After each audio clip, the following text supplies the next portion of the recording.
దేవి Sharannavaratri first day దీపం ఎలా పెట్టానో ఈ వీడియోలో అయితే చూపిస్తాను. కొంచెం పసుపు వాటర్ అయితే చల్లుకోవాలి. నెక్స్ట్ ముగ్గు పెట్టుకొని కొంచెం పసుపు కుంకుమ అయితే వేసుకోవాలి. ఒక అరిటాకు లేదా తమలపాకుని తీసుకోవాలి. కొంచెం పసుపు ఆ ఆకు పైన పసుపు కుంకుమ చల్లు వేసుకొని నెక్స్ట్ వచ్చేసి మనము ఈరోజు అమ్మవారిని తలుచుకొని ఈరోజు ఏ రూపైతే అమ్మవారు ఉన్నారో అలా అమ్మవారిని తలుచుకొని అలా పసుపుతో అయితే చేసుకోవాలి.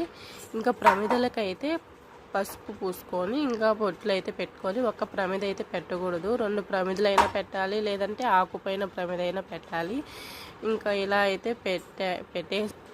పెట్టేసి అంటే డైలీ ఏదో ఒక నైవేద్యాలు అయితే పెడతాము. కానీ ఈరోజు నేను ఏం చేయలేదు. అరటి పండ్లు అయితే పెట్టి టెంకాయ అయితే కొట్టుకున్నాను. ఇంకా 9 ప్రదక్షిణలు చేసి ఇంటికైతే వెళ్తాను.